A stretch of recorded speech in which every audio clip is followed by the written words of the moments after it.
Jésus. Alléluia. Alléluia. Les chrétiens se disent que venir à l'église, c'est obéir à beaucoup de choses. Mais alors que venir à l'église, c'est la capacité de célébrer Dieu dans son entièreté et de comprendre ce que Dieu attend de nous. Vous savez, mon fils a dit, il ne sent pas la louange qui s'est passée là comme une bonne louange pour lui.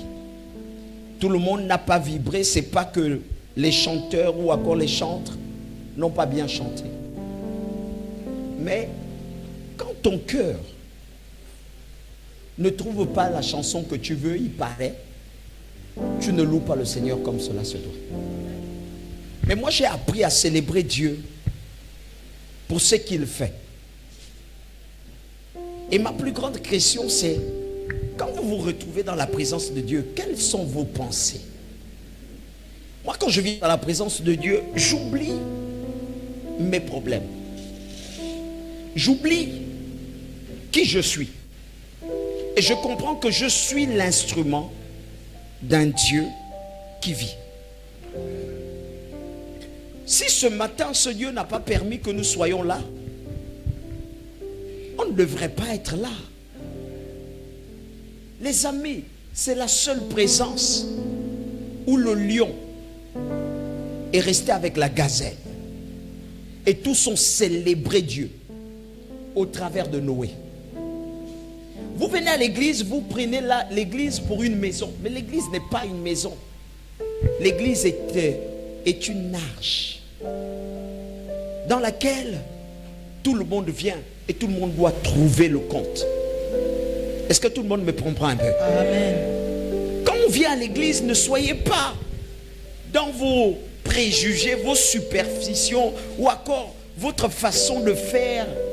Quand vous venez à l'église, c'est pour célébrer Dieu d'une manière particulière. Ce matin, je vais enseigner. Et je voudrais que l'enseignement que je vais donner ce matin trouve une place dans votre vie et vous permet de devenir meilleur. Au-delà de tout ce qu'on peut dire, il est important pour un père de rappeler aux enfants ce qui peut leur permettre d'être grands dans la vie. Demain, je ne serai pas avec vous. Et vous allez marcher seul. J'ai aimé le témoignage de la sœur.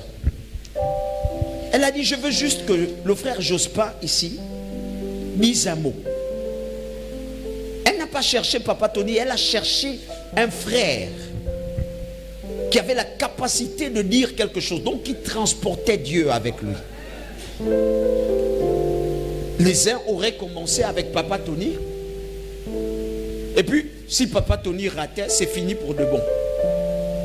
Je ne suis pas Dieu, je ne suis qu'un frère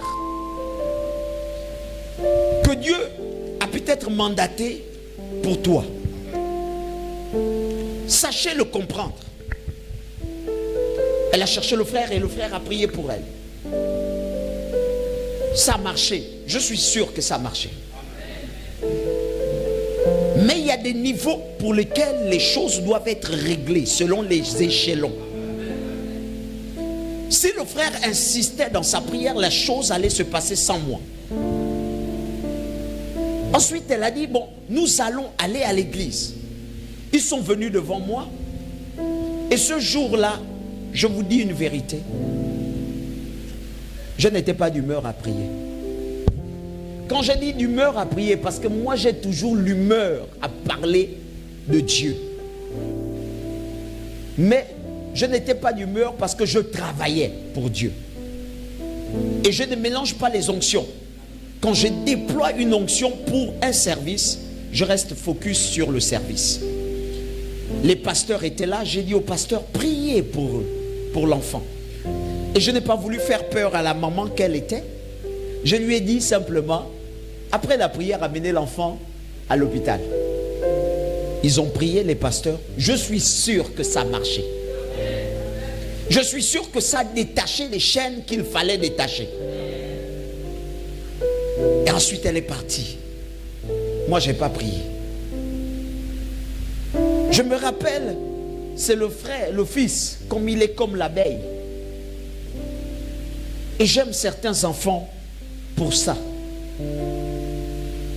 Il ne te dit pas, fais quelque chose, mais il souffle comme une abeille.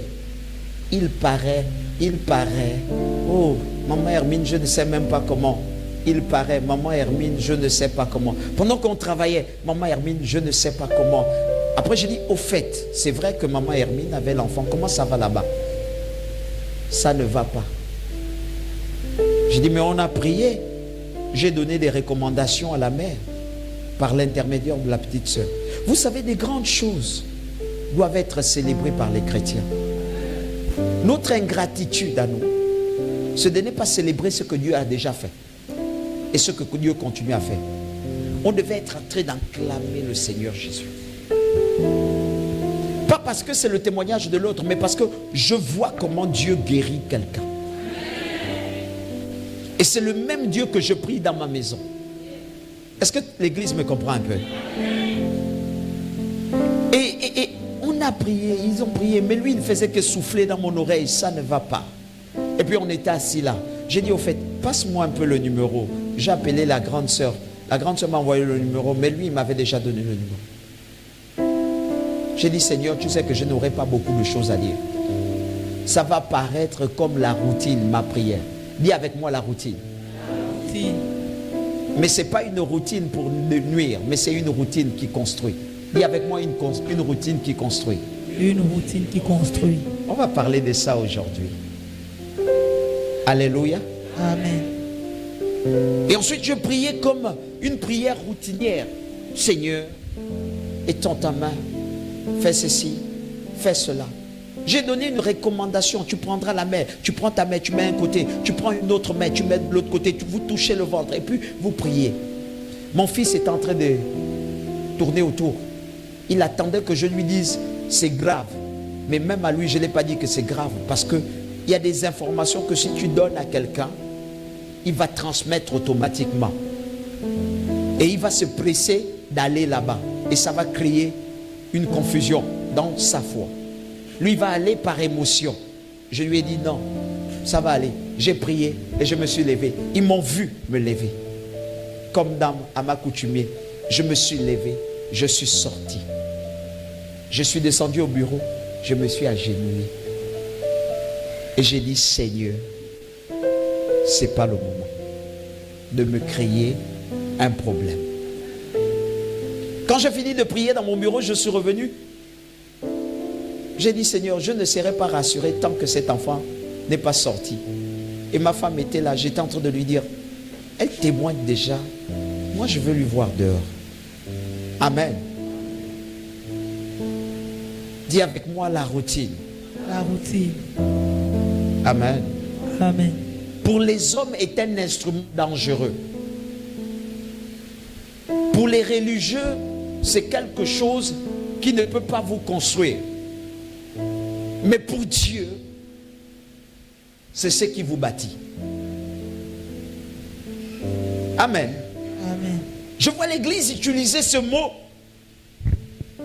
Asseyons-nous. Comme étant un mot pour décrire que Dieu n'est pas dans un milieu. N'est-ce pas? Non, je vis la routine.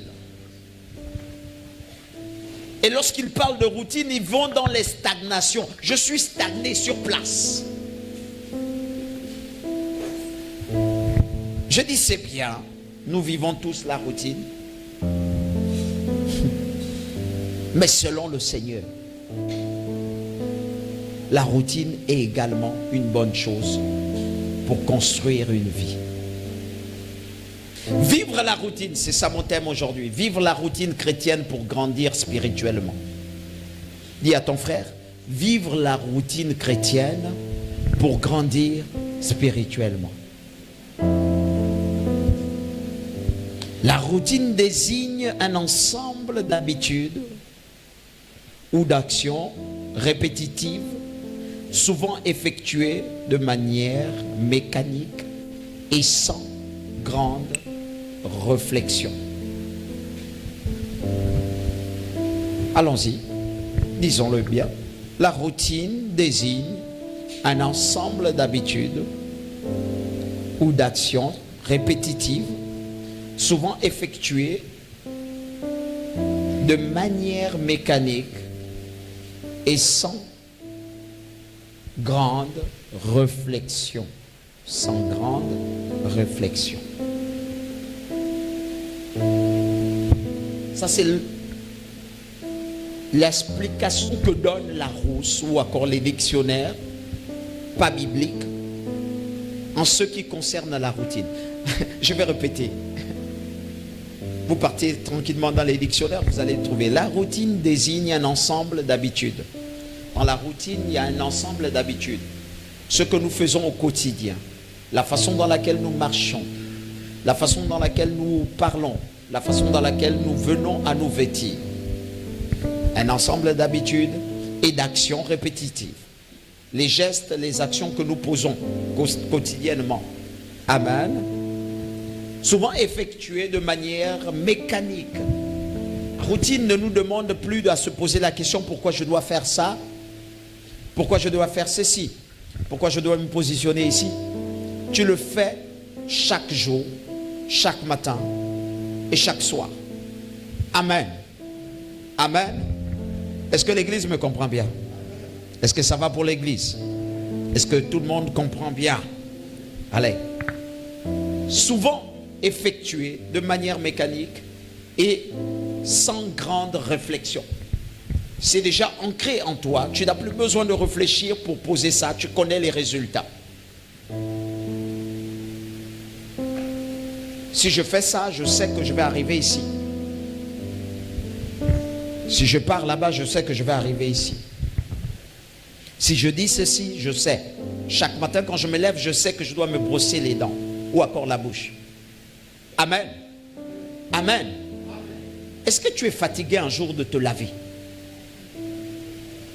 Quand tu te sens sale, tu sais que tu dois te laver pour te sentir mieux. Alléluia. S'il vous plaît, est-ce que tu oublies que tu dois manger? Parlons un peu. Est-ce que tu as souvent l'habitude d'oublier que tu dois manger? Tu oublies que tu dois manger? Sœur, tu ne vis pas. Tu n'es pas humaine. Parce que très sincèrement, disons-nous la vérité, sans se voiler la face. Même si tu fais semblant d'oublier que tu dois manger, mais tu te rappelles que tu dois manger. Et que la solution pour toi d'être en bonne santé, c'est de manger. C'est un acte routinier. Tu peux faire un jour, 2 jours, mais le 3e jour, ton ventre te rappelle que tu dois. Ou bien, c'est pas quotidien ça, c'est tous les jours que c'est comme ça.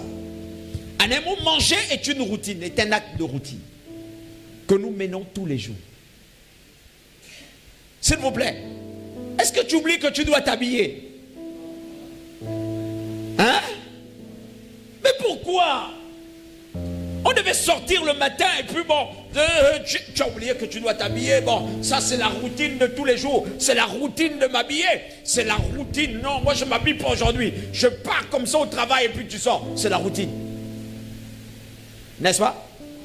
N'est-ce pas? N'est-ce pas? Il y a des choses qui vous obligent à vivre la routine dans votre vie.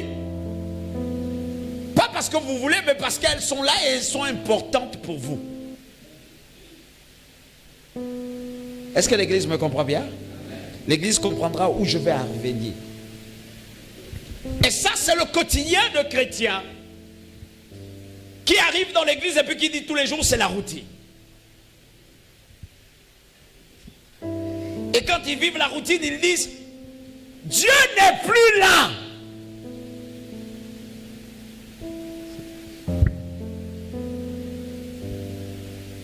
Voilà pourquoi beaucoup de personnes, je vais le traduire ainsi, auront du mal à être forts spirituellement. Est-ce que l'église me comprend bien? On va lire un verset Regardez, le verset va être... au lieu de me prendre le verset 27, tu vas commencer depuis le verset 24. Tu prendras 24 jusqu'au verset 27. Donc, 1 Corinthiens 9, verset 24 à 27. Honorons la parole de Dieu. Ne savez-vous pas que sur un stade, Hein? Ne savez-vous pas que sur un stade, go la sœur, tous les concurrents courent pour gagner et cependant, un seul remporte le prix. tous les concurrents vont courir pour remporter une victoire, mais cependant, il n'y a qu'une seule personne qui peut la remporter. Courez comme lui, Hein? de manière à gagner. Regardez, il va commencer à prendre le thème que moi j'ai envie de prendre là, et il va le mettre comme étant une compétition. Il prend un athlète, il le place, et puis il dit, vous êtes en compétition. Dis à ton frère, nous sommes en compétition. Alléluia. Le diable veut remporter une victoire aussi, toi tu veux remporter une victoire sur le diable. N'est-ce pas? Et vous allez comprendre là où mon thème va intervenir dans ça. Allons-y. Tous les athlètes s'imposent une discipline Il dit sévère. tous les athlètes s'imposent. Dis avec moi, s'imposent. Ce n'est pas quelqu'un d'autre qui vient t'imposer. C'est toi qui t'imposes une discipline.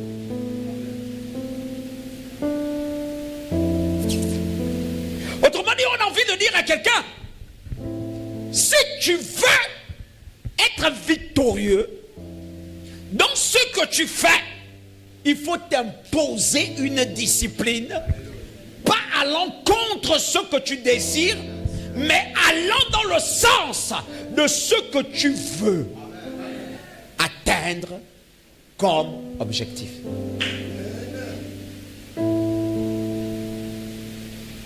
Lava subrevedish. Là où il n'y a pas cette discipline qu'on se pose, il y aura une discipline qu'on te pose. Et si on t'impose une discipline, tu ne comprendras pas pourquoi on t'impose une discipline plus que ton regard n'est pas vers cette victoire-là. Le christianisme est dangereux.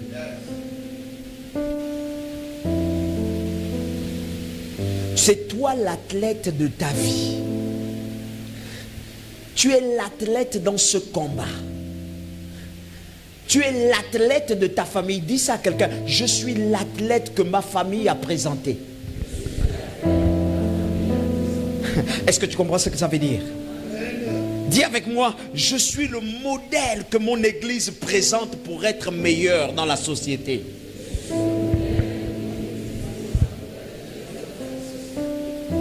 Mais si toi, le modèle que je présente, tu ne t'imposes pas une discipline par rapport à la victoire que nous voulons acquérir, il sera difficile.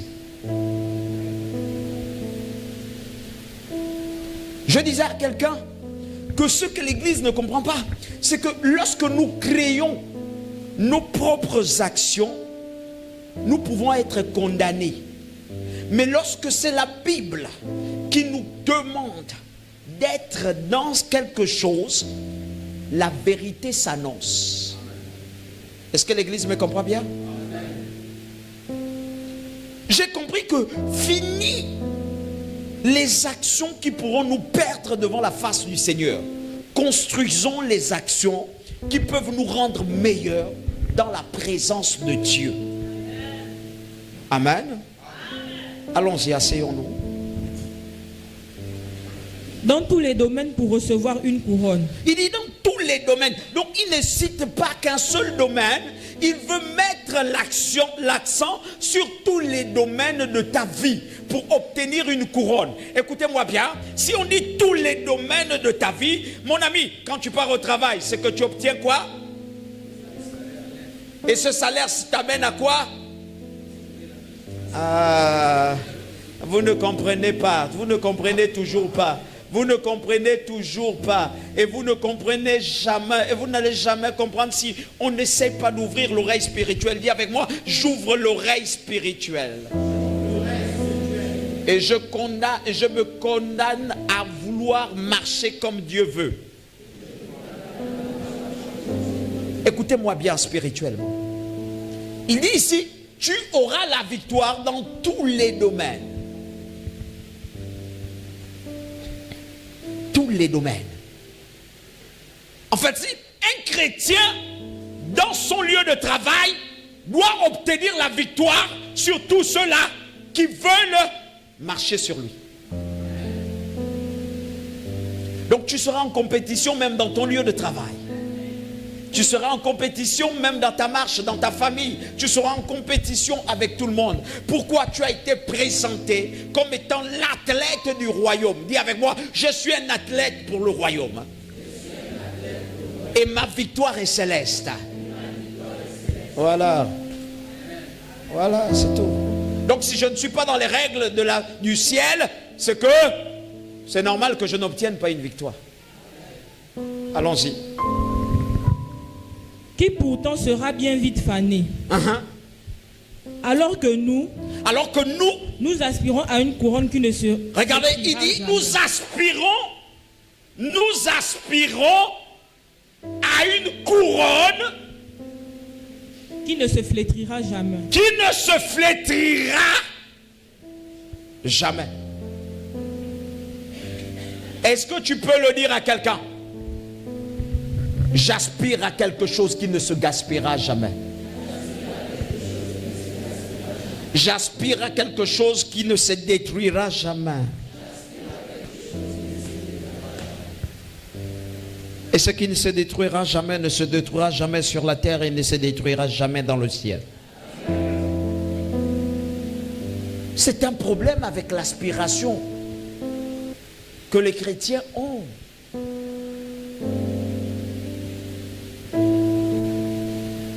C'est un problème avec les choix que les chrétiens ont. C'est un problème avec les priorités que les chrétiens ont actuellement. On le voit dans la société, on voit combien de fois les chrétiens n'ont plus de priorité dans leur vie. Ils ne se contentent plus, sinon ils ne sont pas focalisés dans ce qui appartient au Seigneur. Ils sont focalisés dans tout, sauf rien. Et ce matin, je prêche comme vous disant, nouveaux convertis comme anciens convertis, je suis en train de vous dire les raisons pour lesquelles vous ne grandissez pas spirituellement. Pourquoi votre vie chrétienne paraît toujours fade? Alors on finit, ma fille, on ne va pas commencer. Verset 26. Yes. C'est pourquoi, si je cours, ce n'est pas aveuglement. ce n'est pas aveuglement que je vais courir. Et si je m'exerce à la boxe, ce n'est pas en donnant des coups en l'air. Dis avec moi, celui qui s'impose une discipline doit s'exercer sur cette discipline. Et l'exercice vous introduit dans la routine. Dis avec moi, l'exercice de mes fonctions chrétiennes sembleront m'introduire dans la routine, mais pas la routine des hommes. Est-ce que quelqu'un a déjà compris? En principe, je devais m'arrêter là et j'arrête de prêcher et on acclame le Seigneur, on rentre chez nous, parce que j'ai résolu le plus grand mystère de certaines personnes et le plus grand mystère des erreurs de certains frères, sœurs, des erreurs de certains nouveaux convertis dans leur marche chrétienne. Il manque de routine chrétienne. Et comme il manque de routine chrétienne, le diable leur impose sa routine à lui. Vous pensez que venir trouver Papa Tony qui s'habille tous les jours avec une veste verte, il est fou. Papa Tony qui commence à chaque fois un culte en train de chanter, il est malade. Le Papa Tony qu'on connaît, c'est le Papa Tony, c'est le même. Il est le même. Non les amis, même Jésus a dit une chose que les chrétiens n'ont pas compris. Et tu écoutes les chrétiens qui disent: moi je ne suis pas le même hier, aujourd'hui. C'est Jésus-Christ qui est. Donnez la parole. Hier et... Mais mon ami, il est centré dans sa routine. Voilà pourquoi il est grand. Et toi qui ne comprends pas ça, tu ne peux pas être centré dans ça parce que tu ne le comprends même pas. Comprends-le. Ce matin, comprends-le. Vous êtes dans un moule où on semblera vous présenter les mêmes choses. Et je disais ceci: tu as terminé ma fille? 27? On est à combien là? 27. Combien? 27. 27, non? Alors, lis-nous le 27. Je traite durement mon corps. Il dit: je traite durement mon corps. Je le maîtrise sévèrement. Et toi, quand on te demande de faire un jeûne, tu dis: je n'ai pas. Tu triches. Tu manges. Et tu vas avoir l'esprit de quelqu'un qui te dit: tous les jours il a appris à assujettir son corps. Est-ce que vous voyez là où la routine va vous amener? N'est-ce pas? N'est-ce pas? Les sœurs, les frères, quand on vous demande de jeûner, vous dites: tous les jours on jeûne. Mais ce que tu ne comprends pas, c'est que tous les jours on jeûne, c'est qu'on est en train de s'exercer dans une discipline routinière pour nous amener à découvrir tout ce qui est caché derrière le jeûne. C'est pour notre bien que l'exercice spirituel doit se faire, s'effectuer tous les jours, quotidiennement, pour nous amener à être grands. Tu veux parler en langue et voir des anges, mais tu as du mal à passer 2 heures de temps dans la prière.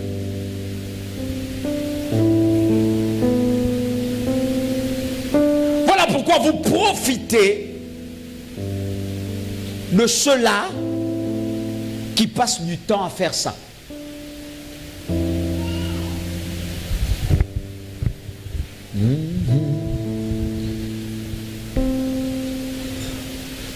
Amen. Amen. Je vous dis, ce matin j'enseigne. Passez-moi les expressions: j'ai vu un esprit, j'ai vu un ange, j'ai vu ceci, j'ai vu cela. Les raisons pour lesquelles vous ne grandissez pas dans le Seigneur doivent être dites. Et vous devez les connaître afin de commencer à comprendre pourquoi vous êtes à l'église et qu'est-ce que vous faites à l'église et pourquoi vous êtes tous les jours en train de faire ce que vous faites. C'est pour que vous grandissiez et que vous découvriez un Dieu différent dans ce que vous faites. Ce n'est pas vous qui changez.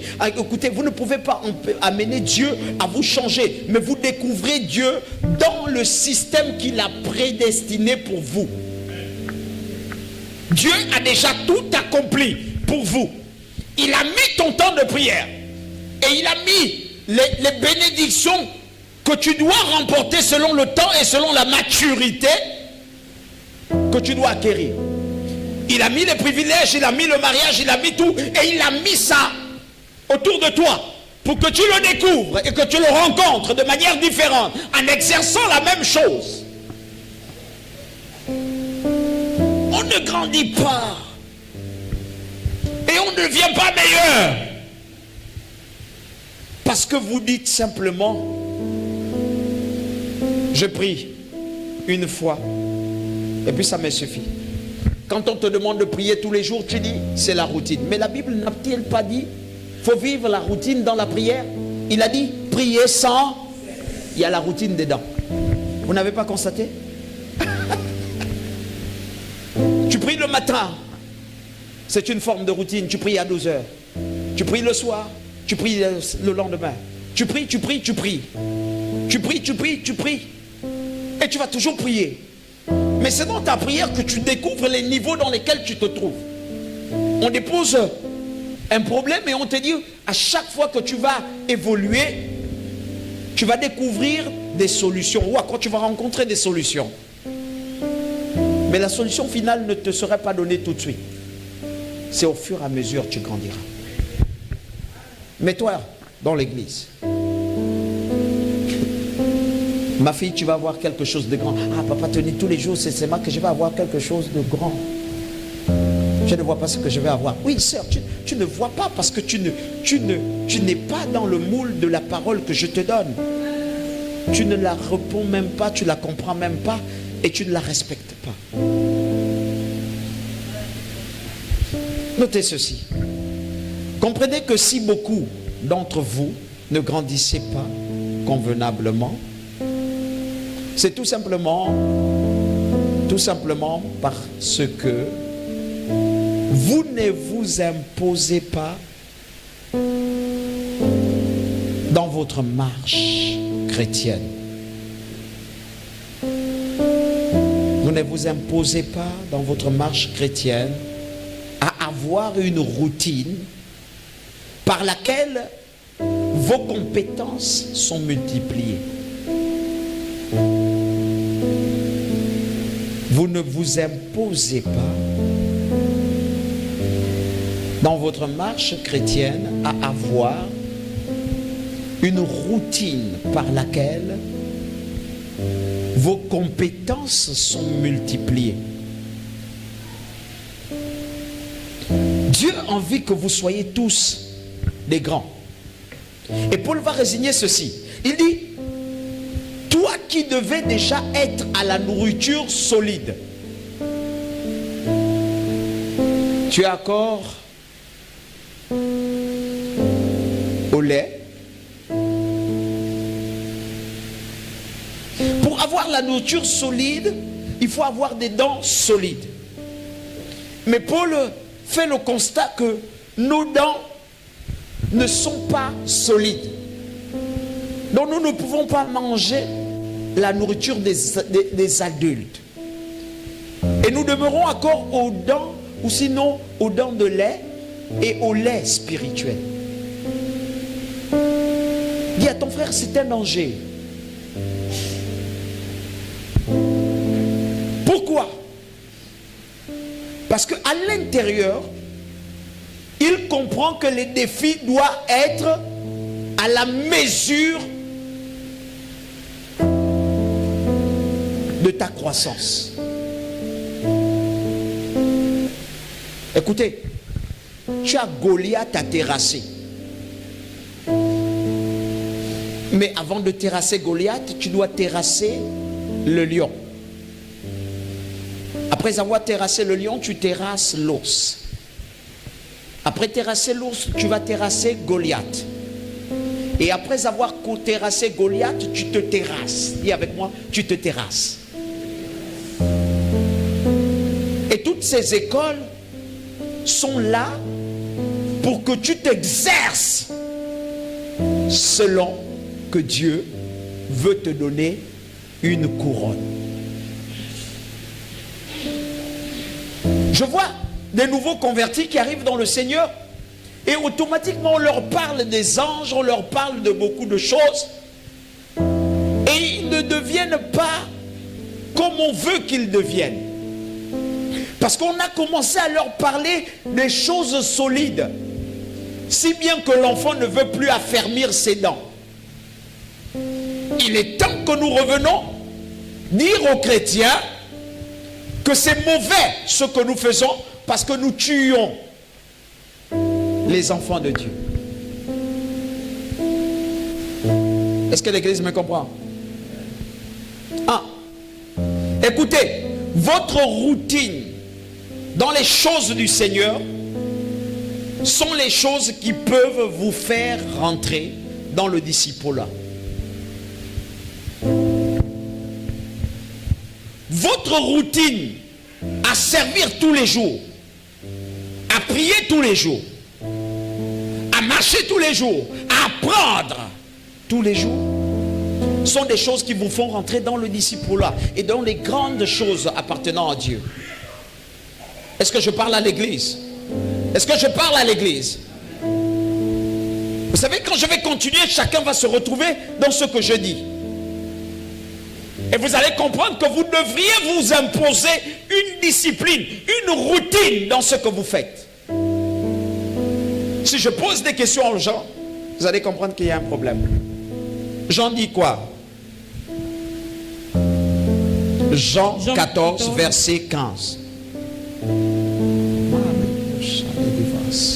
Si vous m'aimez, il dit si vous m'aimez, vous suivrez mes commandements. Vous suivrez mes commandements. Moine, si tu m'aimes, tu vas d'abord suivre ce que moi je te dis. Votre routine en Jésus, c'est la capacité de trouver un amour sincère pour un Dieu que tu ne connaissais pas.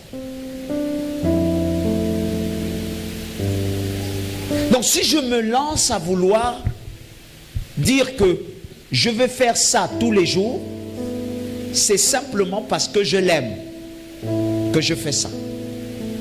S'il vous plaît, ton amour est comment pour Dieu?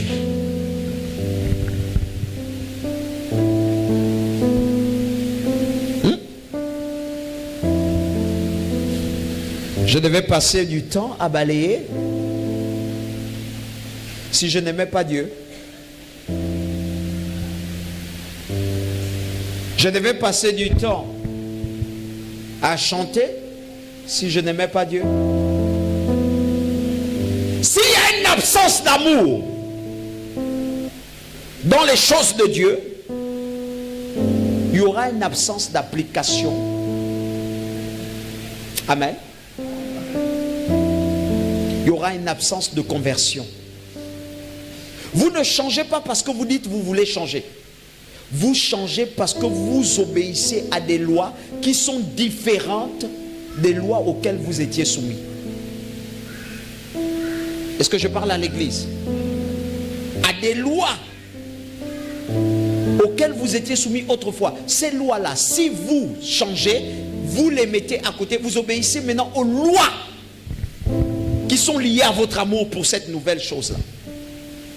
Est-ce que l'église me comprend? Toi, tu viens à l'église, mais tu as des choses auxquelles tu ne veux pas obéir. Je parle de nouveaux convertis. Et les gens, je parle de toute l'assemblée. Je parle même des ouvriers. Je parle de nous, chrétiens. Et de notre façon de ne pas comprendre la conversion dans notre être intérieur. Amen. Amen. Vous allez comprendre qu'il y a un mystère quand il parle d'habitude. Quelles sont tes habitudes autrefois? Et qu'est-ce que tu as refusé de faire par amour pour lui? C'est de ça qu'il s'agit. Il dit, si vous m'aimez, gardez premièrement mes commandements. Ça, c'est dans une autre version. Amen. Après, il dit quoi? 16. Et moi je demanderai au Père de vous donner. Il dit, moi je vais maintenant demander au Père de vous donner un autre défenseur en justice. De vous donner un autre défenseur. Donc il y avait un défenseur. Ce que tu es pensé être ta défense n'est pas une bonne défense.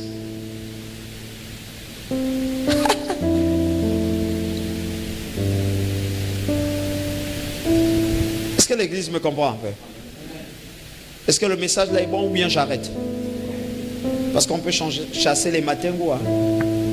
On peut passer maintenant à ça. On chasse les matingos, on chasse les fantômes, on chasse tout le monde là. On chasse, sort, sort, sort. Mais depuis des années, tu ne changes pas.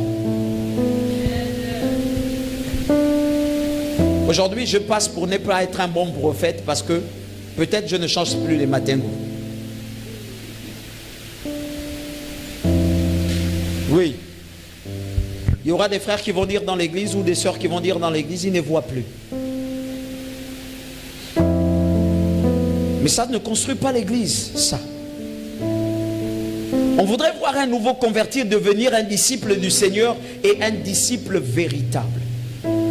La prochaine fois que je prêche, quelqu'un se lève et sort de l'église, je le mets sous discipline.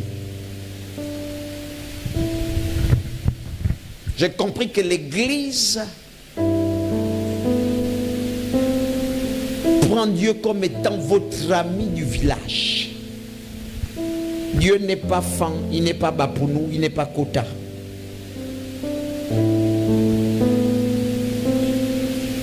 Dieu, on l'honore et on le respecte. Amen.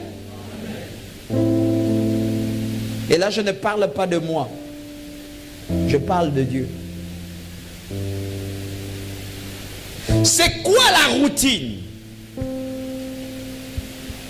que nous devons nous imposer si nous voulons grandir? Dis à ton frère, c'est quoi la routine là? Je commençais à toucher, quand je commençais, un élément de la routine. Et là-dedans, on va se retrouver nous tous. Amen. Dis à ton frère, on va se retrouver. Regarde celui qui est à côté de toi, dis-lui, on va se retrouver. Et tu vas comprendre pourquoi il y a un problème dans ta maison.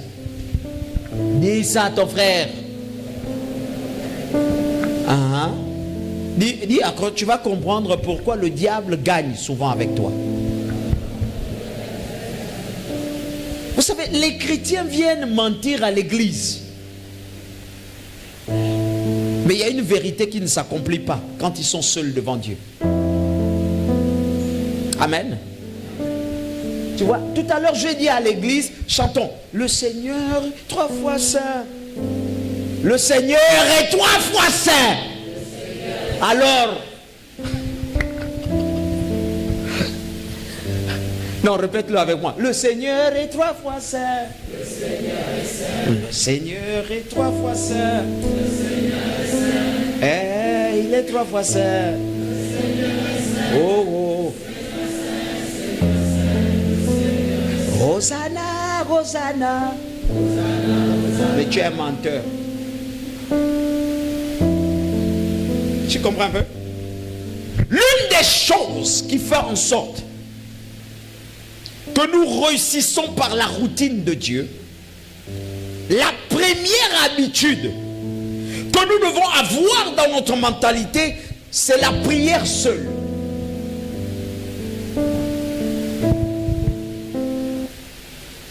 S'il vous plaît, qui prie seul dans sa maison? Tu pries combien de heures? Et le soir à 24 heures, quand tu as sommeil, tu pries à quand? Est-ce que tu t'es déjà privé de ton sommeil pour prier? Beaucoup d'entre vous, ça se lit sur vos visages, vous n'avez pas de vie de prière. Beaucoup d'entre vous là, vous ne savez pas prier seul. Vous ne parlez plus que vous ne priez. C'est une vérité. Et c'est l'une des choses qui fait en sorte que le diable rentre dans ta maison. Parce que le nombre de fois que tu te mets à prier, tu peux prier une fois.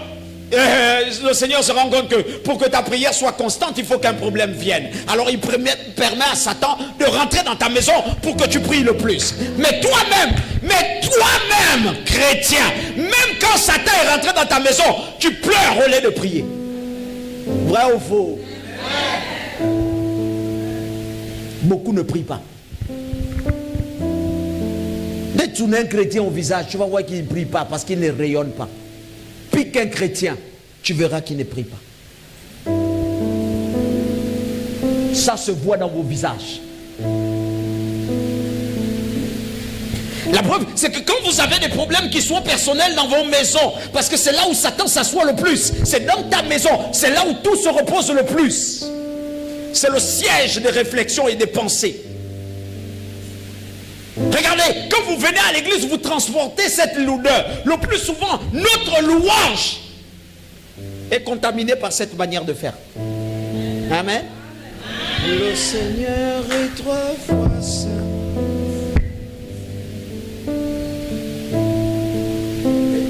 Mon ami, ma soeur, tu ne vas pas faire peur à quelqu'un, tu ne vas pas tuer quelqu'un.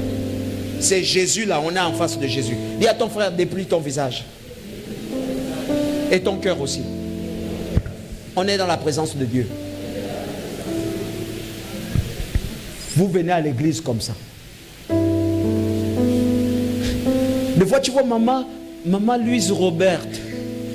Tu la regardes. Ah. Non, tu sens que oh, le problème qu'on t'avait dit là, pour maman Louise Robert là, oh, c'est grave. Oh. Pour essayer de changer l'atmosphère, tu es obligé. Il y a des jours, je viens prier pour toi là, c'est pas parce que je veux prier, c'est parce que je veux que tu te libères pour que Dieu rentre. Est-ce que tu pries seul? C'est pas tout de dire Seigneur merci. C'est pas tout de dire Seigneur sois béni. Seigneur voici tel problème qui m'embête. Non, non, non, non. Il faut que tu sois capable de prier et que l'onction de Dieu descende, te trouve dans la chambre. Lorsqu'on te demande de vivre la routine de la prière, c'est pour changer l'atmosphère. C'est pour changer les capacités. C'est pour changer ce qui ne te plaît pas en ce qui te plaît. Mais l'église, vous faites comment? Alléluia. Alléluia. La majorité des faiblesses dans la vie des chrétiens, c'est ça.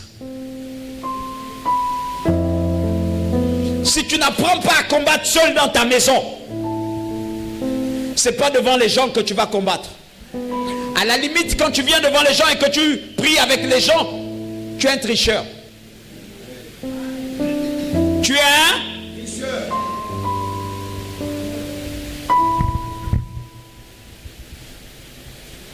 Je disais à certains de mes enfants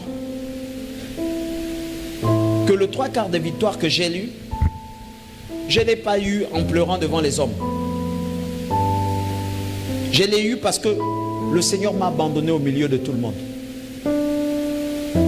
Et si je pleurais avec Dieu. Si je parle, la première personne à qui je parle, c'est à Dieu. Et vous parlez à qui?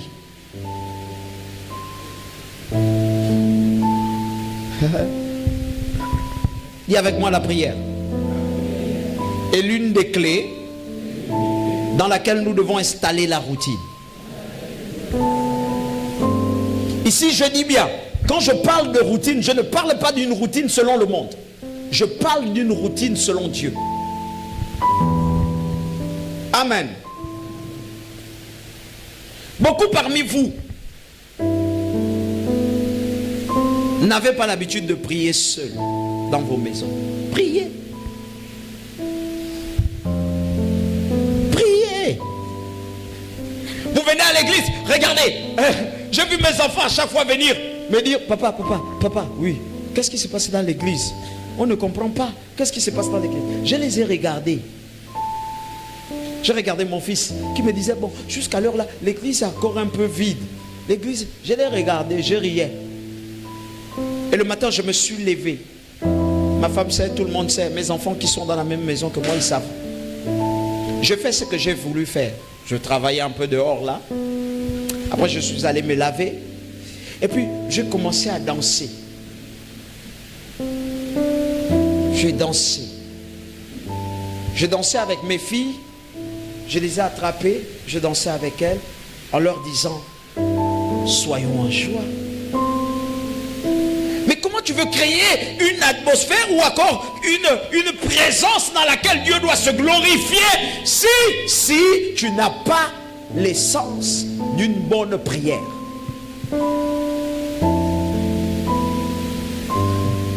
Ensuite, je suis parti dans mon bureau avec la même joie. J'étais toujours là. Et mon fils m'a dit, non, on va attendre un peu. Et je lui ai dit, on n'entend personne, on prêche. Et s'il n'y a personne, on prêchera toujours. Et s'il n'y a que des chaises, on prêche aux chaises. Et le plus important, c'est de donner le message que Dieu nous a donné. Alléluia. Dis avec moi, la parole de Dieu nous fait du bien. Et c'est à nous de le prendre dans la plus grande bonté pour qu'elle te fasse du bien. Amen. La deuxième chose que j'ai compris, c'est le jeûne.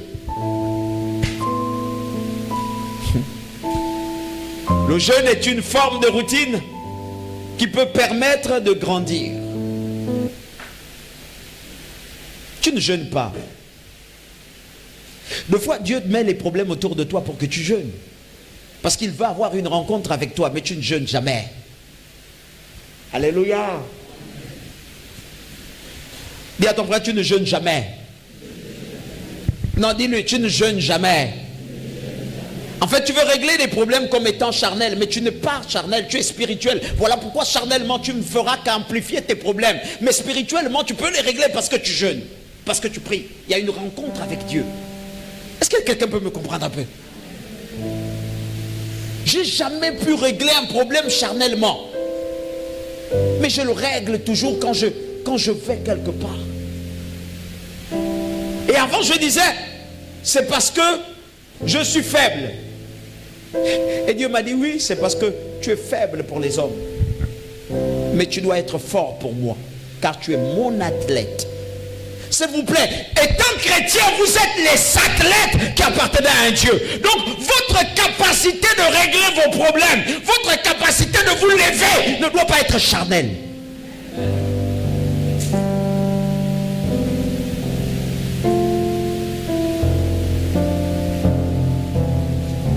S'il vous plaît, y a-t-il des bébés chrétiens dans la salle?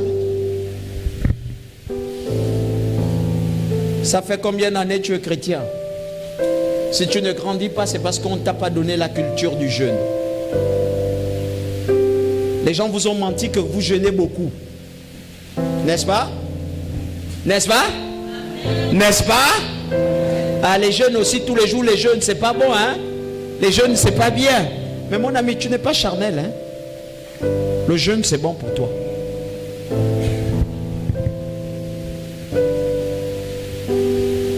Zacharie, Josué, le souverain sacrificateur, était le pasteur de tous les pasteurs. Est-ce que je parle à l'église? Amen. Mais pourtant son vêtement était sale. Est-ce qu'on peut savoir exactement du niveau, le niveau où il était souverain jusqu'à ce qu'il est devenu souverain sacrificateur? Qu'est-ce qui s'était passé là pour qu'il soit arrivé à ce niveau et que le vêtement soit toujours sale? Le frère là, le pasteur là, hein, il était comme les autres là. Non, moi je ne prie pas beaucoup. Amen. Mais Dieu m'exauce toujours. Mon ami, sachez une chose. Si Dieu t'exauce, c'est pour t'encourager à prier. Mais sinon, il voudrait que tu sois adonné à la prière. Ah, moi, je n'ai pas besoin de jeûner, mais Dieu me parle. Frère, tu n'as pas besoin de jeûner. C'est un problème dans ta vie. Car le jeûne tue les toxines sataniques qui sont en toi. Donc, tant que tu ne jeûnes pas, tu ne peux pas savoir.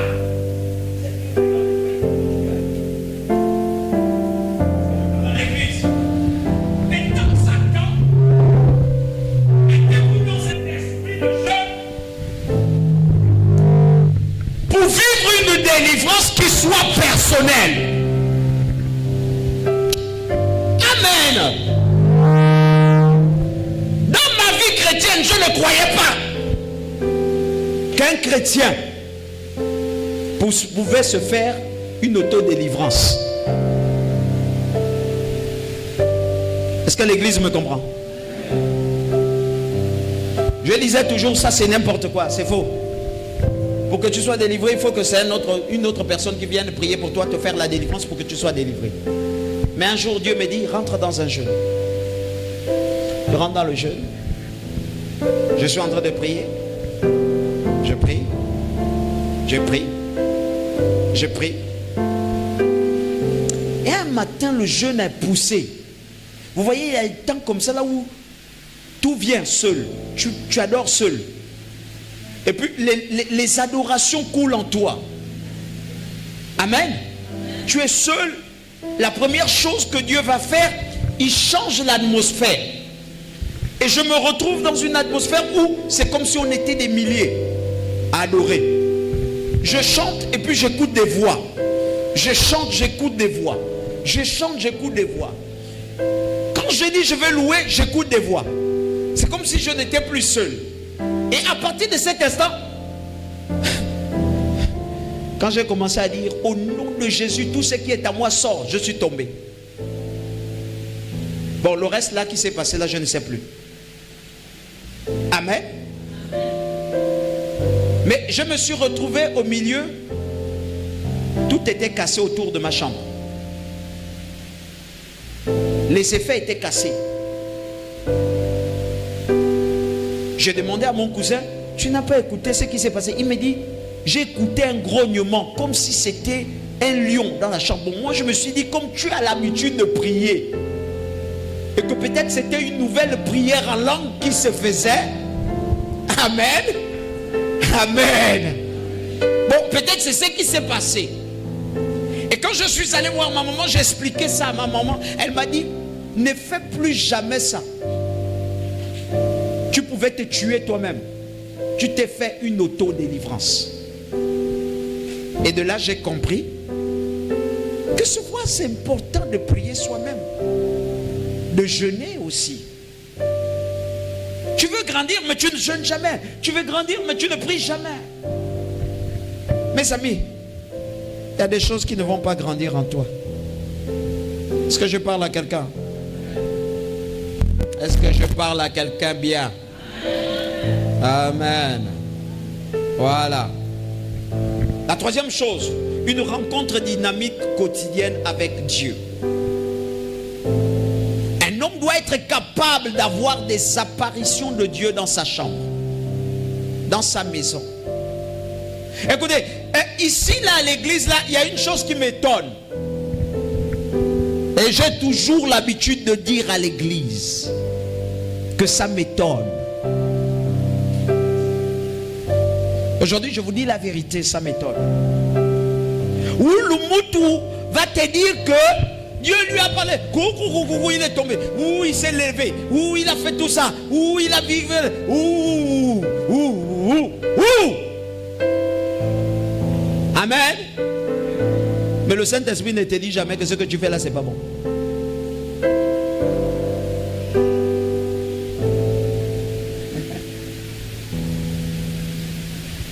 Ou bien le Saint-Esprit ne te dit jamais, là en ce moment le pasteur il a besoin d'argent, va lui donner l'argent que tu as là. Pourquoi le Saint-Esprit vous parle seulement à vous dans ce qui vous arrange, mais il ne vous donne pas des instructions pour grandir? Ah, les enfants, vous pensez que moi j'agis avec vous par maboulisme? Non. Des fois quand je rentre seul dans mon secret, tu écoutes au-dedans de moi. Arrête, ne te fâche pas, c'est bon. Laisse. Oh, je parle à quelqu'un. Tu peux dire à quelqu'un, j'ai raison. Mais il te dit, laisse. Deux fois ils sont encore enfants. Deux fois il est enfant. Deux fois il est ceci. Laisse.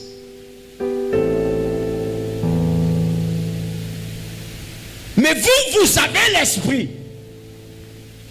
L'esprit là où nous reste dans vos chambres. L'esprit là te dit non, faites. Non, jamais le Saint-Esprit vous dit. Attendez, vous pensez que vous parlez de qui? On sert qui? Où l'on est nos races, ne pas. Papa en train de creuser. Piou, piou, piou. Tu passes. Bonjour, Papa Tony. Ouais, bonjour. Où lui passe? Le Saint-Esprit, dans ta rencontre avec Dieu, ne te dit pas acte. Regarde. Regarde. Il y a une grâce dans ça. Comment vous voulez grandir si même les grâces, vous ne les détectez pas? Regardez-vous. J'ai dit à ma femme, non, on ne va pas aller à l'orphelinat. On a besoin d'argent, on ne peut pas. Elle a dit. ça fait partie de notre vision. Et comme ça fait partie de notre vision, je trouve nécessaire de le faire. Et elle l'a fait. La question va rester posée. Mais attendez, vous étiez là. Vous avez entendu ça. Et tu n'as pas vu le moyen de... Le Saint-Esprit ne t'a pas dit, voici une grâce là, apporte aussi ce qui t'appartient. Mais ce qui est étrange, c'est que quand tu verras les autres élevés, tu vas dire, non, on aime les uns, on n'aime pas les autres. Non, on est tous en compétition. Mais une seule personne doit remporter la victoire. Donne-moi un amen, bien. Est-ce que l'église me comprend? Regarde un peu. Regarde-toi. Regarde ton frère à côté de toi. Dis-lui, le Saint-Esprit n'a-t-il pas eu une rencontre avec toi? Non, non, mais dis à ta soeur à côté de toi. Parlez-vous, parlez-vous. Le Saint-Esprit n'a-t-il pas eu une rencontre avec toi?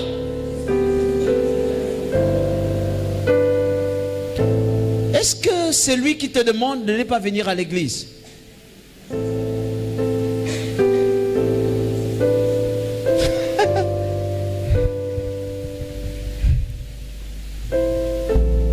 Soyons grands.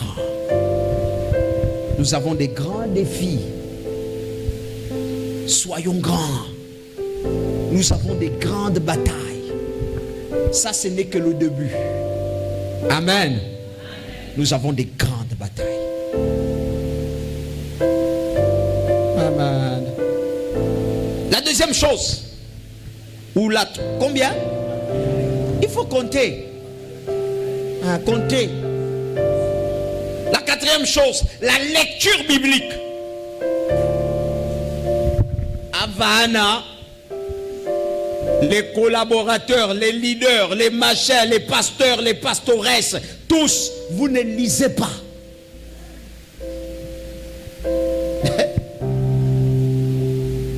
Oula, toi tu veux être grand, mais le code de celui qui doit te conduire, tu ne le lis pas. Quelqu'un n'avait qu'à me dire que je lis. Après je vais dire que tu lis et ça ne t'enseigne pas.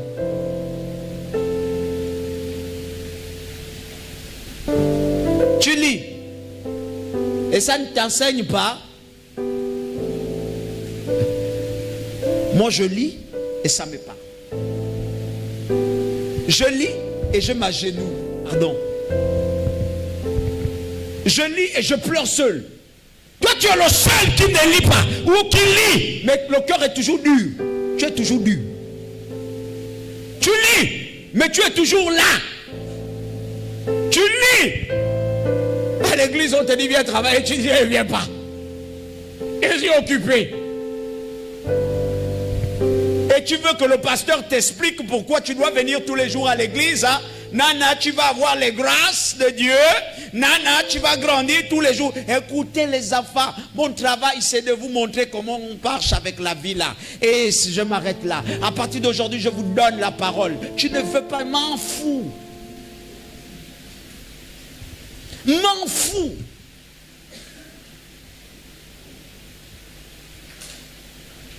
Est-ce que l'église comprend un peu ça?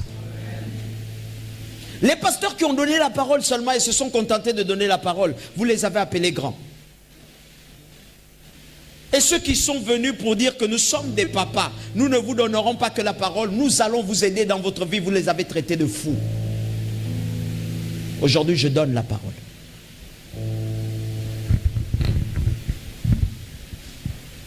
Prie dans la maison.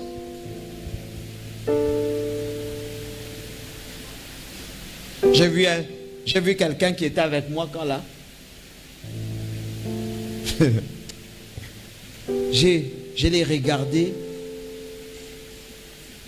et j'ai eu mal au cœur. Il a dit ça c'est ma responsable.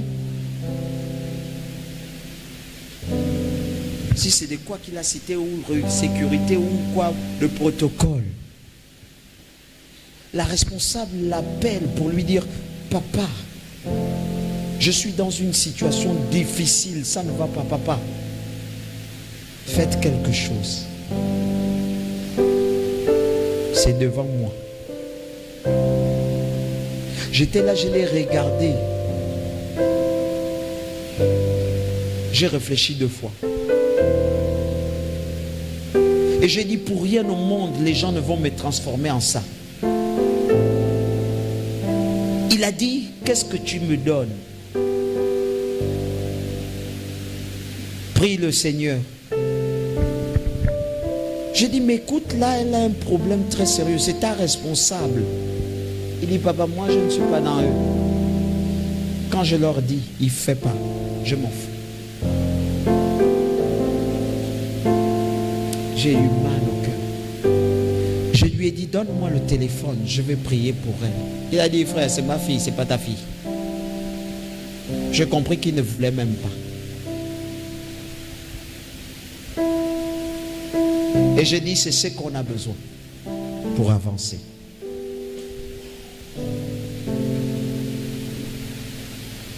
Amen. Amen. La lecture biblique est importante pour l'édification de ta vie. Le plus grand conseil spirituel se passe dans la lecture. Les vérités du Seigneur sont dites dans la lecture. Écoutez, si vous ne lisez pas votre Bible, vous aurez du mal à entendre le Saint-Esprit vous parler au fond de votre cœur. Écoutez, il y a une conversation très importante pour le chrétien qui lit sa Bible. Qui lit. La Bible dit, ta parole me sanctifie. Si tu veux vivre une sanctification de la parole de Dieu, il faut que tu aies la parole de Dieu en toi.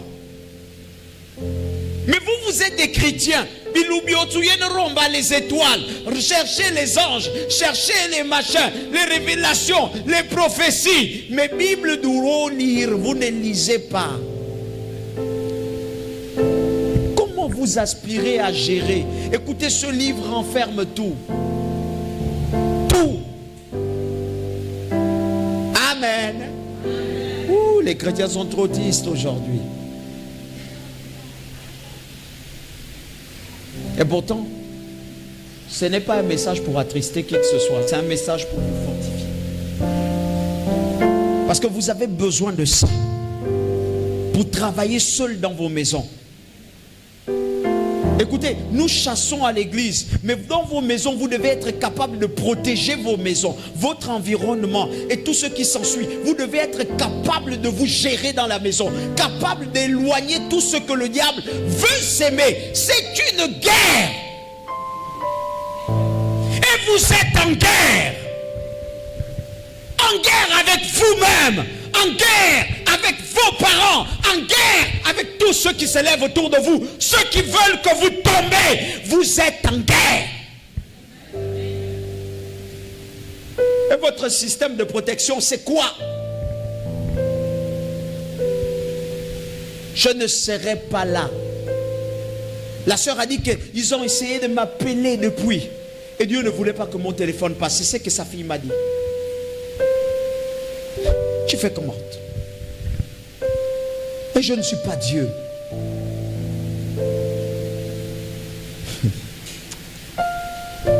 On est à combien? Ah ok, c'est vous. Les retraites pour le progrès spirituel. Comment un gars... Hey. Debout. Debout. Viens.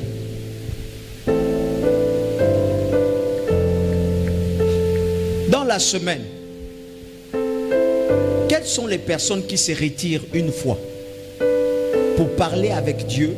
Et quand ils vont parler à Dieu, ils ne parlent pas de leur maladie. Ils ne parlent pas de la nourriture qu'ils cherchent. Ils ne parlent pas des enfants. Mais il va parler à Dieu en ce qui concerne sa relation. Ils sont combien?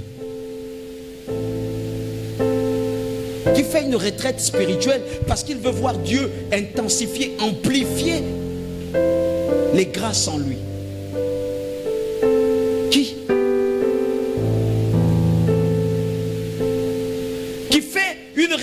retraite spirituelle pour voir les mécanismes et les dons qui travaillent avec lui être excellents. Qui?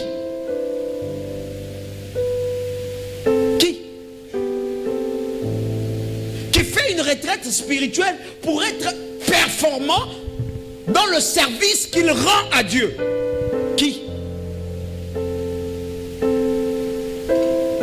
Et vous allez vous poser des questions. Pourquoi Dieu combat votre service? Pourquoi votre service, votre état, vos dons ne évoluent pas dans la présence de Dieu? Mais tu ne les entretiens pas.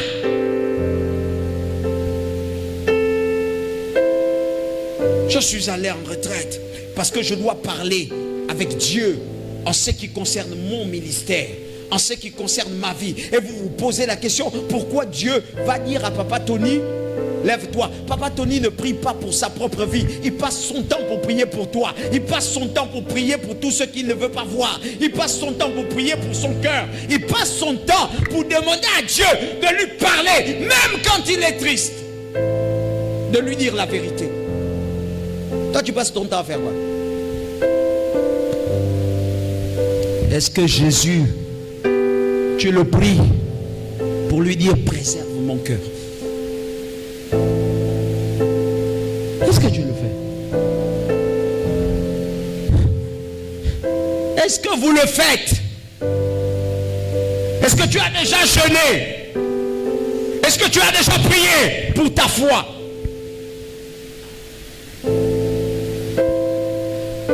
Tu es chrétien, pourquoi?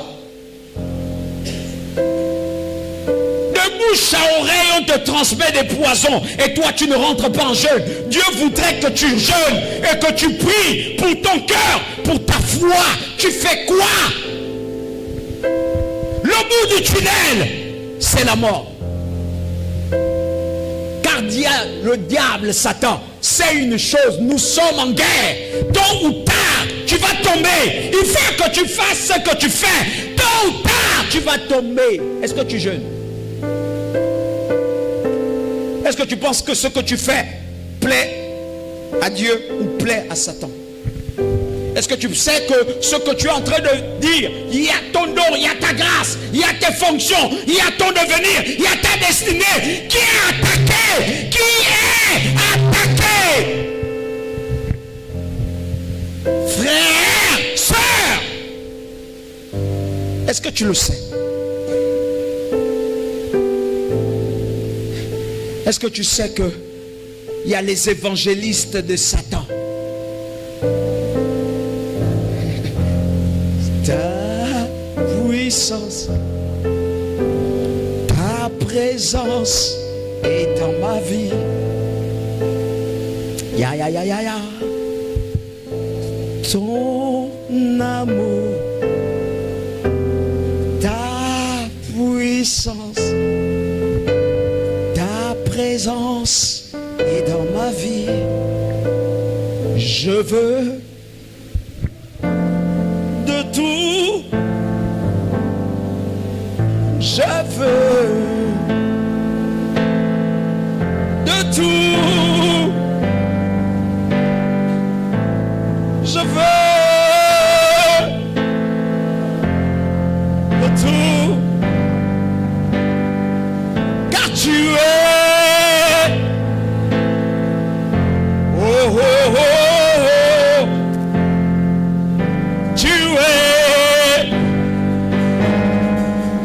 tu le crois vraiment dans sa présence que tu es mon Dieu?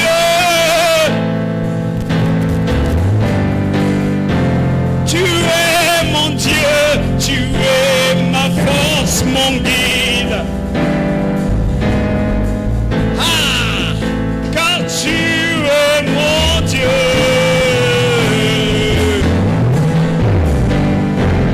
Oui, tu es.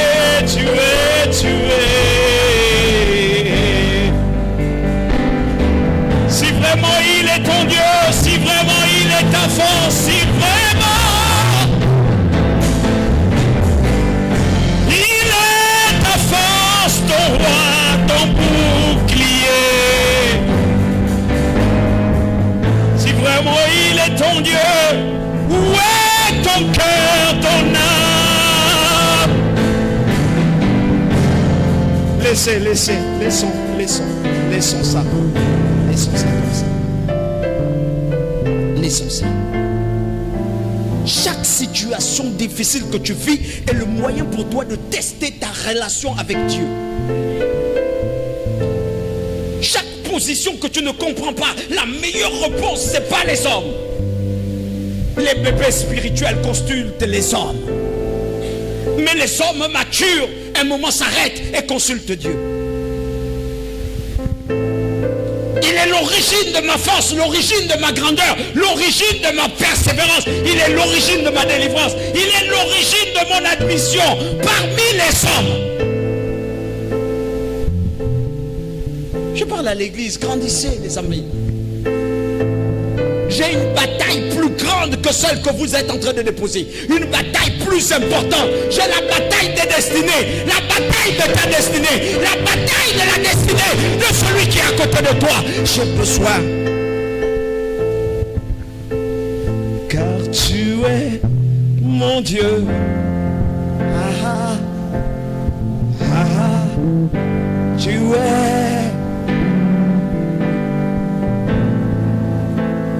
Tu es ma force. Et là ça commence dans mon cœur, parce que je sens que ça commence. Tu es. Apprendre est la troisième chose. Apprendre à donner à Dieu. Beaucoup ne donnent pas à Dieu. Beaucoup ne donnent pas à Dieu. Beaucoup ne donnent pas à Dieu. Beaucoup n'ont jamais donné à Dieu. Même quand vous essayez de donner, vous donnez avec la chair. Vous ne donnez jamais à Dieu avec l'Esprit de Dieu. Vous voulez grandir, mais vous ne donnez rien. Tu ne donnes pas de ton temps. Tu ne donnes pas de tes finances. Tu ne donnes pas de ton séjour dans sa présence. Et tu veux être grand. Et vous voulez être grand. Regardez. Regardez-vous simplement. Ça va vous énerver que je parle encore comme ça. Regardez-vous simplement. Même quand on dit une offrande à Dieu, tu commences d'abord à donner de la chair avant de donner de l'esprit. Je pleurais avec mon père. Je pleurais, je parlais d'une chose. Je disais simplement, je suis fatigué. Pas fatigué de vous les hommes, pas fatigué de cette assemblée, pas fatigué des enfants que vous êtes. Je disais à Dieu, je suis fatigué d'être l'esclave qui va s'évertuer. Quand tu donnes une tâche, je dois être moi au four et au moulin. Je suis seul, je suis fatigué. Mais si je vous donne la parole qu'il m'a donnée, quand je finis de prier, je finis de prier. Cette parole est grande. Et comme d'habitude, il m'a rassuré. Encore un peu de temps. Encore un peu de temps. Ce qui fait en sorte qu'on s'attache à Dieu, c'est quand nous vivons ça. Écoutez, vous bannissez la routine humaine. Lorsque vous avez des rencontres comme ça, tu parles à Dieu, il te répond. Tu comprends qu'il est là.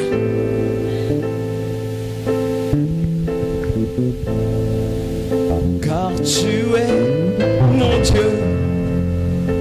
Il est pour moi, il est pour moi. Seulement moi. Tu es mon Dieu. Et quand je suis faible, il devient ma force. Car tu es ma force. Personne d'autre ne peut me conseiller quand lui commence. Tu es ma force. Et quand tout le monde m'attaque et que le monde veut me faire tomber, il est mon bouclier. Car tu es mon bouclier. Ah, ma protection, Jésus.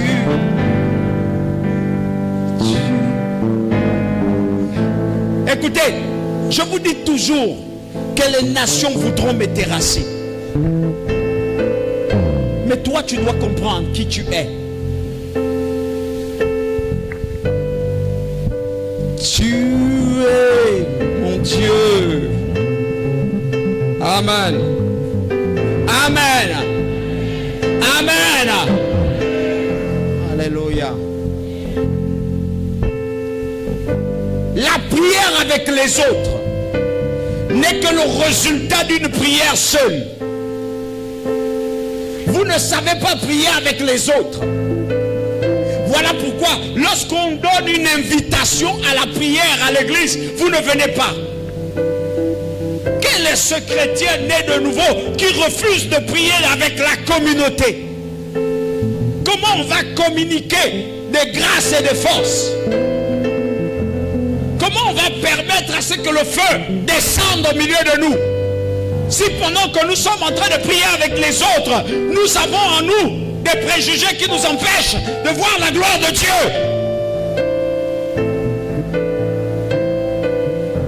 Quand je prie avec un autre, quand je prie avec mes enfants, ils ne savent pas qu'ils me restaurent.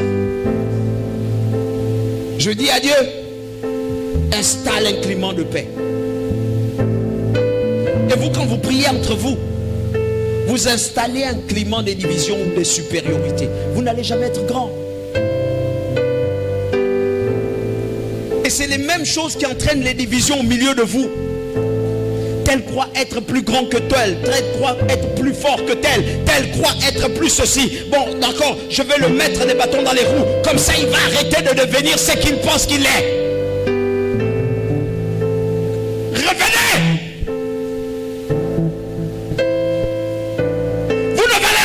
Sans Dieu. Ta présence est dans ma vie. Ton amour, ta présence, ta puissance dans ma vie. Ces choses sont données par Dieu. Et pour atteindre un objectif grand, une victoire. Pas une victoire terrestre, mais une victoire céleste. Donne-moi un amen bien. Qui n'a pas envie de te voir grand? Qui n'a pas envie de te voir réussir? Qui n'a pas envie de te voir prospérer? Qui n'a pas envie de te voir être plus grand que je ne le suis, moi? Je mise pour toi. Mais je ne suis pas là pour faire ton boulot. Fais ton boulot. Dis à ton frère à côté de toi, fais ton boulot. Remplis ta condition. Et monte avec Dieu. Alléluia. Apprenons à donner à Dieu. Au Gabon, on a eu une culture qui nous amène à penser que tout est escroc. Tout est de l'escroquerie. Tout est de l'arnaque. Tout, c'est pour le pasteur. Et puis d'abord même, quand tu regardes les chrétiens, attendez, d'où vous vient l'esprit de penser que tout ce que vous donnez, c'est le pasteur qui bénéficie? Si ce n'est pas le diable qui vous injecte ça dans votre esprit là, c'est qui? Qu'est-ce qu'on a changé? La routine biblique existe depuis les siècles. Et depuis les siècles, c'est la même. Voilà pourquoi je vous ai dit, si vous n'avez pas une routine chrétienne qui est appuyée par le Saint-Esprit, vous allez bannir tout. Et vous allez rentrer dans une routine charnelle. Voilà pourquoi quand vous venez à l'église, vous pensez que la chanteuse aime la même chanson. Et vous ne trouvez pas l'esprit à l'intérieur. Écoutez, écoutez, c'est la même mélodie. Car tu es mon Dieu.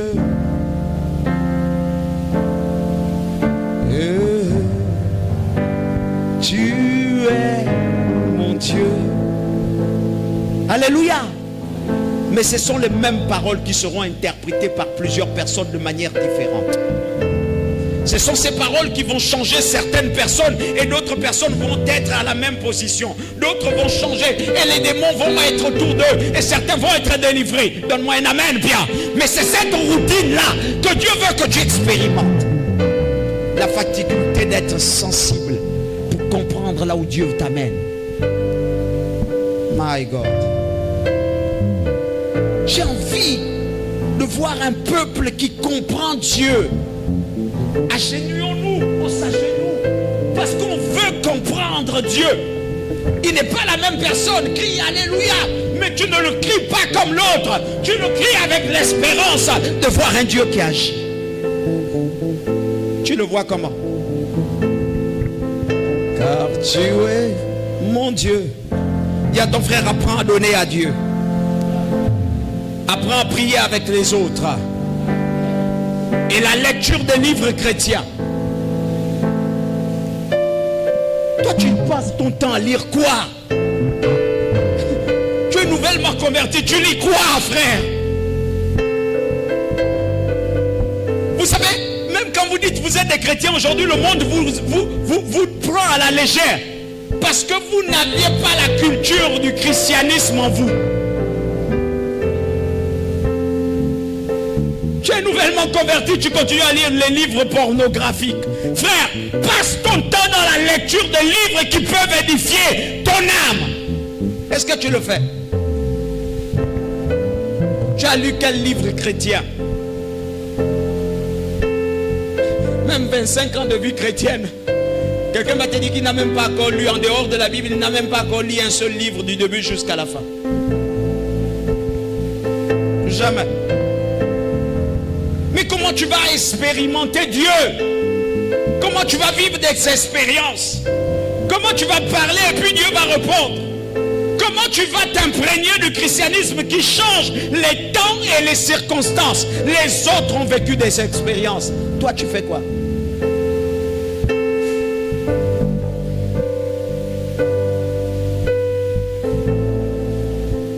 Quelle est ta vie chrétienne? Quelle est ta marche? Quand tu es dans ta chambre, tu lis quoi? Tu suis quelle émission? Il y a des jours, ma femme et moi, on passe notre temps à nous écouter. Et tu vois, à un moment donné, on fait le commentaire. Waouh! C'est toi qui avais prêché le message là, oui. Wow, je n'avais pas écouté ça comme ça. Hein. Et pourtant, non, le jour là, je prêchais. Non, je ne voyais pas ça comme ça. Waouh! Après, le Saint-Esprit te dit, non, mais tu n'as pas dit ici, tu n'as pas dit là. Ajoute ça pour dire ça. Prochain message, dis ça, ça, ça, ça. Toi, tu écoutes quoi?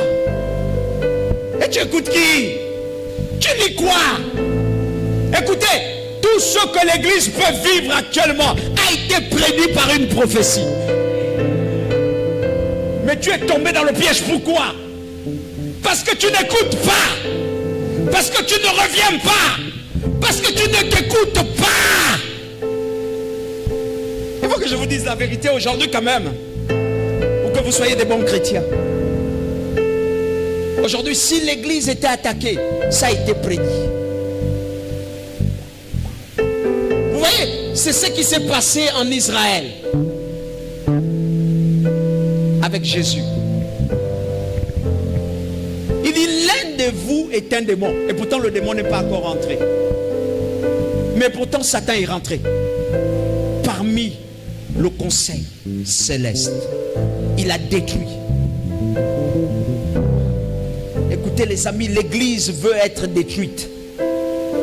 L'église veut être détruite par le monde. Le monde veut détruire l'église. Et a souvent si bien détruit l'église que vous les chrétiens, vous êtes sur un champ de bataille dans lequel vous deviez tenir vos armes et dire à Satan, on ne te laissera pas passer. Mais vous vous dites quoi? Tu manques de compétences. Tu manques d'entraînement. Tu manques de vigilance. Tu manques de discernement. Toutes ces choses sont comprises dans l'entraînement. La routine que Dieu attend de toi. La routine que Dieu attend de toi. Tu pries pas constamment. Tu jeûnes même pas. Tu lis pas ta Bible. Tu n'écoutes même pas tes parents spirituels. Tu ne les écoutes pas.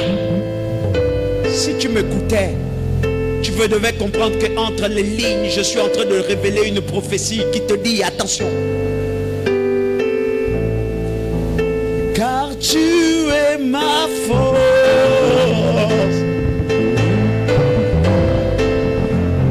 Il prépare un événement qui est couronné dans restes positionné pour amener l'homme à une autre dimension et le diable te distrait.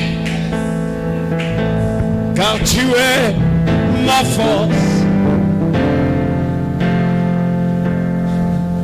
L'église, je dois te parler, église. Je dois te parler.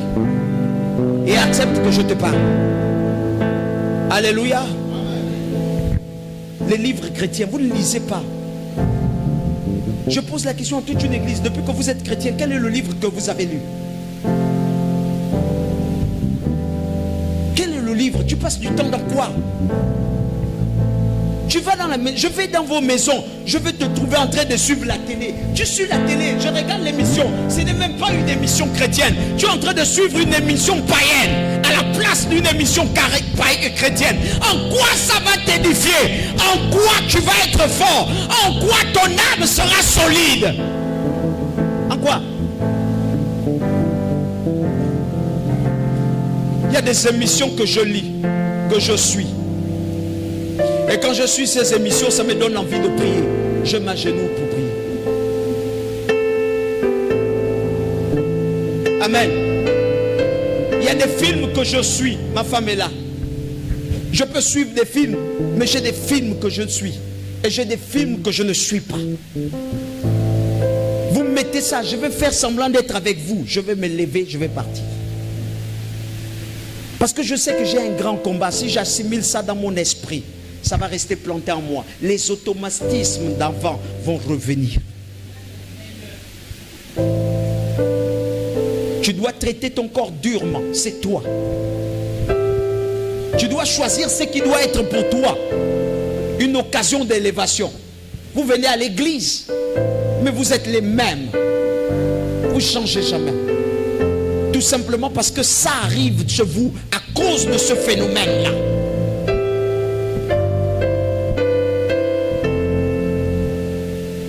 Deuxième chose, ou encore neuvième chose, c'est ça ou huitième chose?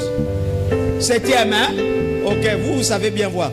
Le témoignage en vue de gagner des âmes. J'ai parlé avec un père. D'accord. J'ai parlé avec un père et le père m'a dit une chose. Il m'a dit, tout ce que tu fais avec Dieu est pour Dieu. Et la capacité pour laquelle Dieu ne va pas te laisser. Parce que tu commences à tenir Dieu par la main. Tu lui donnes ceci, tu lui donnes cela, tu lui donnes comme ça, tu lui donnes comme ça. Et tu le tiens. Il ne te laissera pas. Quel est ton témoignage? Quel est ton témoignage? Quel est ton témoignage? Veille sur ton témoignage. À ce que ton témoignage gagne des âmes. À ce que ton témoignage amène quelqu'un à servir Dieu, à le craindre, à s'attacher à lui. Les amis, veillez sur votre témoignage. Dès lors que vous êtes devenus des chrétiens, c'est vous-même qui mettez des barrières à l'intérieur afin que l'ennemi ne rentre pas. C'est vous-même.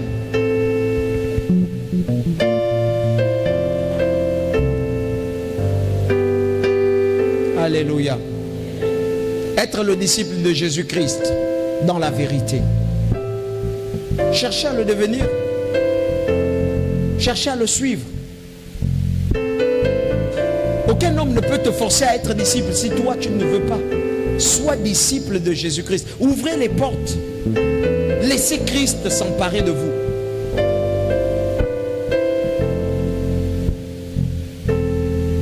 L'engagement actif dans l'église locale. C'est un problème chez les chrétiens. Votre engagement est faux. Tout engagement doit remplir des critères par lesquels on doit jauger ta capacité. En fait, vous ne servez pas Dieu par vos mains, mais vous le servez par vos cœurs. Et les mains ne sont que les instruments qui remplissent l'état de votre cœur. Est-ce que tout le monde me comprend bien? Dieu n'a pas besoin de vos mains, mais il a besoin de votre cœur. Voilà pourquoi il demande votre cœur pour que le service des mains s'ensuit.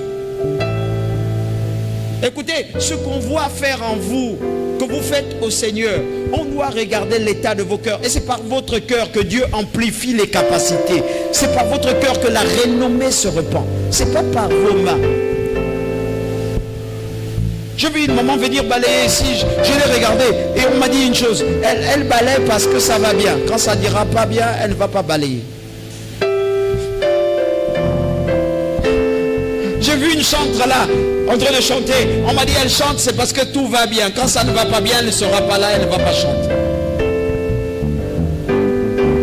J'ai regardé une intercesseuse et puis je me suis dit, bon, elle est en train de prier. On m'a dit non, elle prie parce que tout va bien. Sinon, quand tout ne va pas bien, elle ne viendra pas à la prière et elle ne va pas être conforme. Waouh! J'ai regardé un pasteur, c'est parce que tout va bien.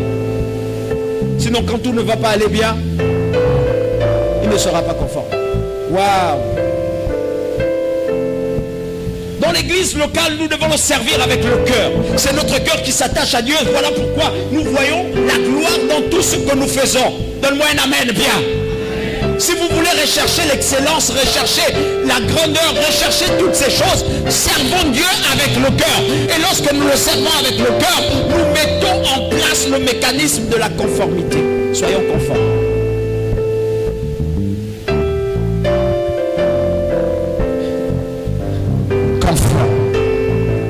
Alléluia. Est-ce que les chrétiens se sentent capables de relever le défi que Dieu met devant eux et de terrasser le diable?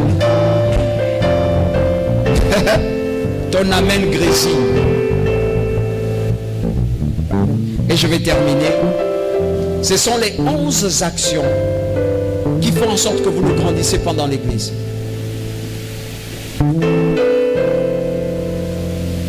Il y en a combien? Hein? Combien? Et la 12e action vous appartient. C'est votre cœur et votre amour envers le Seigneur. J'ai énuméré 11 actions. Mais je mets la 12e, dire c'est ton cœur, ta décision et tout t'appartient. Amen. Maintenant la Bible dit ceci, notez. Ce sont les priorités que nous devions toujours garder en nous si nous voulons grandir spirituellement. Oublions nos mauvaises manières, oublions notre temps, oublions ce qui nous sommes, mais servons Dieu avec ce que nous avons. J'aime cette parole de 2 Corinthiens qui dit une chose, 5, 17. Ainsi, si quelqu'un est uni à Christ, Il dit si quelqu'un est uni en Christ, il appartient à une nouvelle création. il appartient à une nouvelle, dis avec moi, une nouvelle. Bon, ça c'est un verset que vous lisez tous les jours dont vous n'avez pas le sens. Et là on ne dit pas si quelqu'un vit dans le Seigneur ou bien si quelqu'un est à côté de Jésus. On dit si quelqu'un est uni. Le principe de l'unité, c'est le principe de ne plus s'appartenir. C'est de prendre le Seigneur, ne faire que un avec lui. Et les mécanismes pour faire un avec lui sont là. Ce sont ces 11 mécanismes que nous devons mettre en pratique afin que Dieu soit uni en nous. Et quand il est uni en nous, il nous donne la capacité d'être une nouvelle. Et après il dit si on est une nouvelle créature, ce n'est pas suffisant. Dis à ton frère, ce n'est pas suffisant. Mais il va bannir quelque chose qui peut être nuisible même dans la nouvelle création. Donc aujourd'hui je peux être avec le Seigneur et faire ce qui est bon, et puis demain ne plus faire ce qui est bon. Il avait introduit. Maintenant il va te demander de bannir certaines réactions ou certaines positions ou certaines actions qui peuvent te mettre dans une position où tu annules la nouvelle création en toi. Il dit quoi? Les choses anciennes sont passées. Ah, il dit le comportement, les choses qui étaient anciennes avec toi, ton moyen de défense, ta façon de te comporter, d'agir, ta façon de manger, tout ce qui t'amenait à vouloir te défendre dans la vie. C'est comme s'il te disait dans la nouvelle création, tu n'as pas d'ennemi. Je suis ton frère. Donne-moi un amen, bien. Il dit, c'est quoi? C'est quoi? Les choses anciennes sont passées. Ah d'accord, c'est passé. Capacité d'avoir la latitude de laisser passer tout ce qui ne peut pas t'arranger. Et de mettre dans le nouveau système de la création pour construire ce qui est nouveau. Écoutez, chaque passé en toi te garde sur place.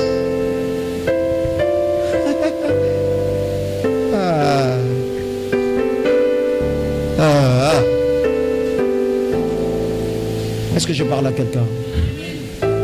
Chaque passé que le diable crée autour de toi te maintient sur place. Et enlevons le diable, disons même, chaque action qui était en toi et qui ne favorisait pas l'action de Dieu te maintient sur place. Et t'empêche de découvrir des nouvelles horizons avec Dieu. Voilà pourquoi la routine des hommes, c'est le principe des habitudes qui te maintient et qui te garde sur place. Dans une autre version de la routine, il y a le maintien et qui te garde sur place. Il y a le mot garder sur place. T'empêche de voir ce qui va plus loin, qui arrive plus loin. Et vous allez comprendre que les chrétiens détiennent la capacité de voir au loin ce qui va arriver parce qu'ils ne se contentent pas d'eux seulement, mais ils se contentent de celui qui est en eux. Et que celui qui est en eux voit plus loin qu'eux. Est-ce que l'église a compris? Est-ce que vous avez bien compris là? Donc je voudrais voir un jeune converti dire au Seigneur, je veux faire de mes temps de prière une routine. Je veux faire de mes temps de jeûne une routine. Je veux faire de mes temps de méditation une routine. Tant que vous ne lisez pas, tant que vous n'apprenez pas de Dieu, tant que vous n'expérimentez pas dans le secret, vous ne verrez pas un Dieu qui change les temps et les circonstances dans votre vie. C'est ça le malheur. Et vous êtes toujours adonné à vouloir vivre des expériences d'un homme qui ne sont pas prouvées. L'église aujourd'hui, c'est ça. S'il vous plaît. Tu parles avec Papa Ndedi. Est-ce que Papa Ndedi a une vie de prière? Penses-tu qu'il va te communiquer une vie de prière?